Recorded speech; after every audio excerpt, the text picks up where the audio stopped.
Hello guys, இன்னைக்கான வீடியோவில் நீங்கள் என்ன பார்க்க போறீங்க கேட்டிங்கன்னா, நம்ம கிட்ட 3 ரூபாயிலிருந்து 40 ரூபாய்க்குள்ள இருக்கிற எல்லா பிஸ்கெட்டுமே இருக்கு. அது எல்லாத்தையுமே ஒன்று ஒன்றா சாப்பிட்டு பார்த்து அதில் எது பெட்டரா இருக்கு, டேஸ்டா இருக்குன்னு நீங்கள் வந்து பார்க்க போறோம். ஃபர்ஸ்டா பார்க்க போற பிஸ்கெட் என்னன்னு கேட்டீங்கன்னா பார்லேஜி சைல்ட்ஹுட் ஃபேவரட்டான பிஸ்கெட் தான். எவ்வளோன்னு பார்த்தீங்கன்னா ஜஸ்ட் 3 ரூபா தான். அடுத்ததா தண்ணியை தொட்டு டேஸ்ட் பண்ணி பார்ப்போம். பயங்கரமா இருக்குது. ஆனால் என்ன ஒன்று அங்கங்கே போயிட்டு லைட்டாக கொஞ்சம் சிக்கிக்கும். இது மட்டும் தான் ப்ராப்ளம். அடுத்துக்கு பார்த்தீங்கன்னா நம்ம 8 வந்து பார்லேஜி பிஸ்கெட்டுக்கு வந்து ரேங்கிங் கொடுக்குறோம். அடுத்த பிஸ்கெட்டாக என்ன ட்ரை பண்ண போகிறோம் கேட்டிங்கன்னா ஹாப்பி. இதோட காஸ்ட் எவ்வளோன்னு பார்த்தீங்கன்னா 5 ரூபா. என்ன ஒன்று எப்போ வாங்கி வச்சாங்க தெரியல, ஒரு மாதிரி இதுதான் நான் பிஸ்கெட் ரொம்ப கவுதடா.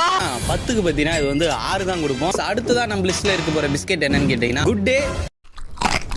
பார்த்தீங்கன்னா வேற லெவலில் இருக்குது. அதுக்கு பேருக்கு ஏற்ற மாதிரி பார்த்தீங்கன்னா குட்டாக வந்துருக்குது. 10க்கு வந்து 8 கொடுக்குறேன் கைஸ். பார்த்தீங்கன்னா பர்பன்.